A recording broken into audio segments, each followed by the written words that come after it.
Hi friends, how are you friends. हम देख रहे हैं हिंदू मैरिज एक्ट 1955, जिसमें हमने इसके पहले के लेक्चर में सेक्शन 13A देखा था। आज हम देखने वाले सेक्शन 13B, जो डील करता है डिवोर्स बाय म्यूचुअल कंसेंट से, मीन्स पारस्परिक सम्मति से विवाह विच्छेद। फ्रेंड्स, हम सेक्शन 13B की डायरेक्ट लैंग्वेज देखते हैं।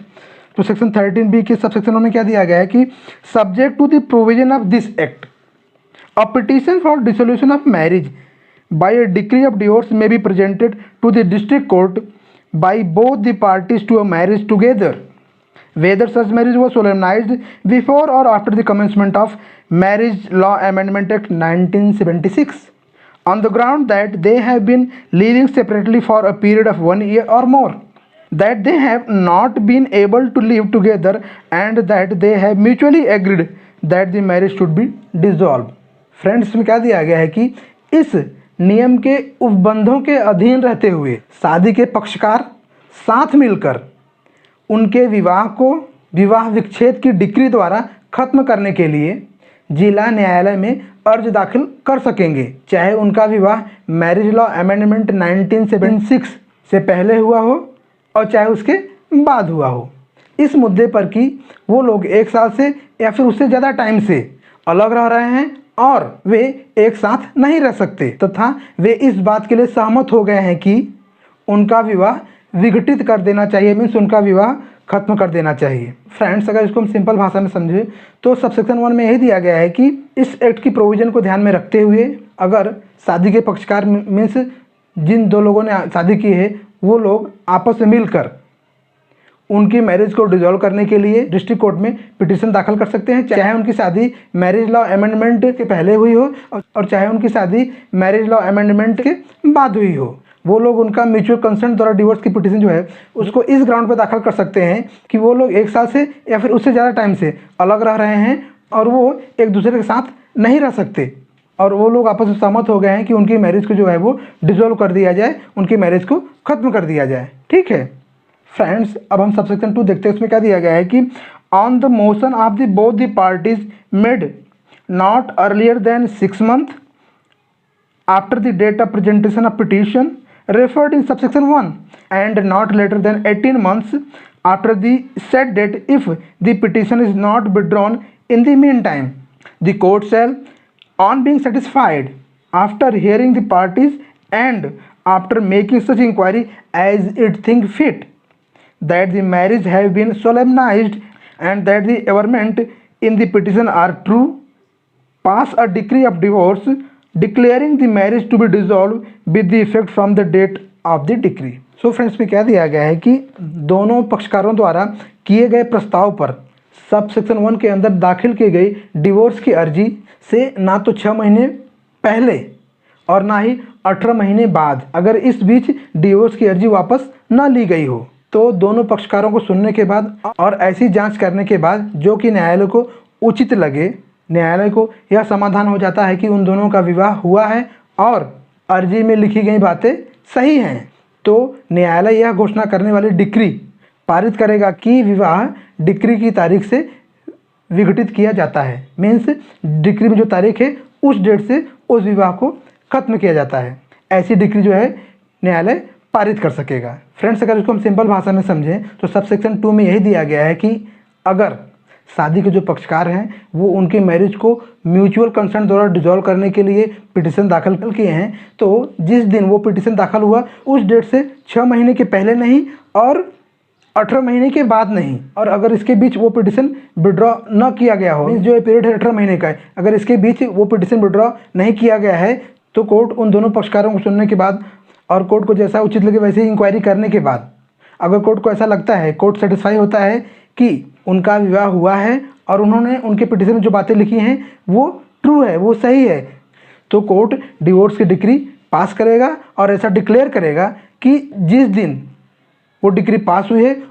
उस दिन से वो मैरिज डिसॉल्व हो जाएगी, मीन्स उस दिन से वो शादी खत्म हो जाएगी। सो फ्रेंड्स, इसको हम एक एग्जाम्पल द्वारा समझते हैं। सपोज ए और बी ने आपस में मैरिज की। मैरिज करने के थोड़े दिन बाद इन दोनों को ऐसा अनुमान हो गया, आभास हो गया कि ये दोनों एक दूसरे के साथ नहीं रह सकते, तो ये दोनों आपस में समझौता करके एक दूसरे के सहमति के साथ डिस्ट्रिक्ट कोर्ट में इस ग्राउंड पे डिवोर्स के लिए पिटीशन दाखिल कर सकते हैं कि